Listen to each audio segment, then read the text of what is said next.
Olá, me chamo Thiago Andrade e hoje vamos falar sobre o tema da reforma tributária e como ela vai impactar a tributação das empresas brasileiras. Para que você possa compreender melhor sobre o assunto, a reforma tributária é uma mudança estrutural no sistema de tributação sobre o consumo no Brasil, tendo como principal foco a simplificação, a transparência e a neutralidade do sistema, mediante a substituição dos atuais tributos, que em geral são calculados por dentro do preço de venda das mercadorias e dos serviços, por um modelo baseado na cobrança de um IVA, um Imposto sobre Valor Agregado,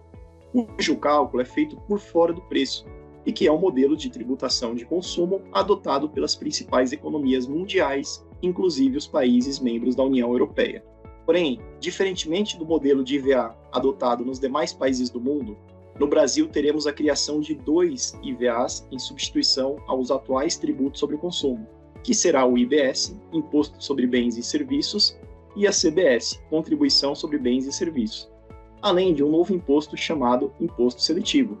que incidirá sobre bens e serviços prejudiciais à saúde e ao meio ambiente, por exemplo, sobre bebidas alcoólicas, refrigerantes, veículos e cigarros, como uma forma de desestimular o consumo desses itens e, no final das contas, também gerar uma arrecadação adicional para o governo. Os tributos que serão substituídos com a reforma tributária do consumo são o ICMS, o ISS, o PIS e a COFINS. O IPI continuará existindo, porém terá sua alíquota reduzida a zero para a maioria dos produtos, com exceção daqueles que são produzidos atualmente na Zona Franca de Manaus, de modo que continue havendo um pacote relevante de incentivos fiscais para as indústrias que já operam nesta região. Esses tributos que eu mencionei serão substituídos então por 3 novos tributos. O ICMS e o ISS serão substituídos pelo IBS, que será, portanto, de competência estadual e municipal, e que incidirá sobre quaisquer fornecimentos onerosos, em alguns casos, inclusive fornecimentos não onerosos, de bens e serviços. E aqui se inclui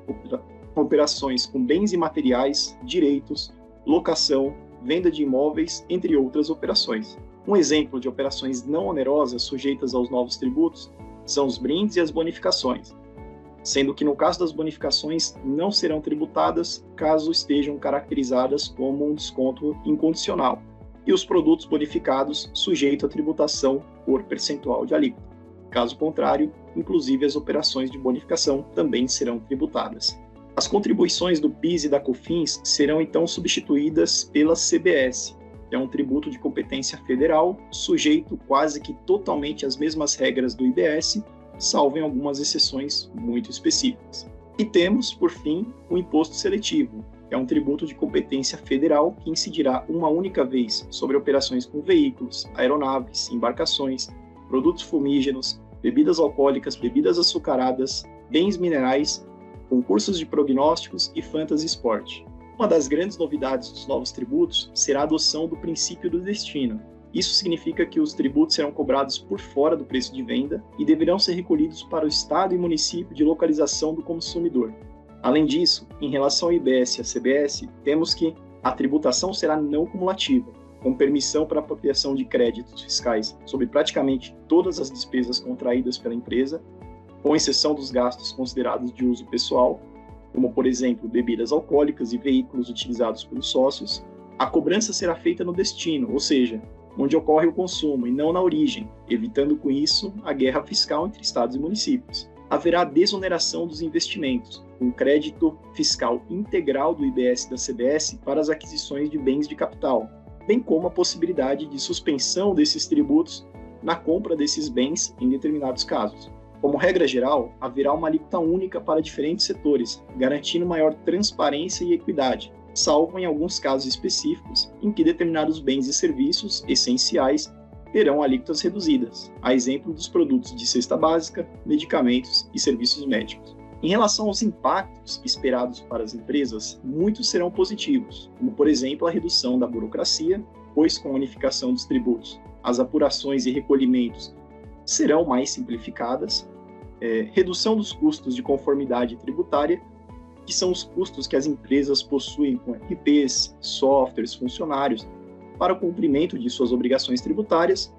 visto que os novos tributos terão legislação unificada a nível federal, diminuindo consideravelmente a complexidade para a interpretação e aplicação das regras, e eventuais dúvidas sobre quais tributos a empresa terá que recolher em determinada operação. Também temos a redução dos custos com o contencioso tributário, que também é muito esperada, pois com a legislação unificada e regras mais claras e simples, espera-se que haja uma redução considerável de discussões judiciais no sistema judiciário. Entretanto, para alguns setores estratégicos da economia, espera-se um aumento de carga tributária com a implementação dos novos tributos, a exemplo do setor de serviços, que, embora esteja prevista a redução de alíquota de 30% para os casos de serviços profissionais sujeitos à fiscalização por conselho profissional, a exemplo dos serviços contábeis e de advocacia, os estudos e simulações sinalizam para um aumento considerável da carga tributária se comparada ao sistema atual, ou seja, alguns setores serão mais impactados do que outros. No momento em que estou gravando esse vídeo, no mês de março de 2025, aguardamos ainda a publicação do regulamento do IBS e da CBS para a definição das alíquotas e das regras de operacionalização dos novos tributos. Por fim, o período de transição para o novo sistema se inicia a partir do ano que vem, com a implementação de uma alíquota simbólica de 1% de IBS e CBS,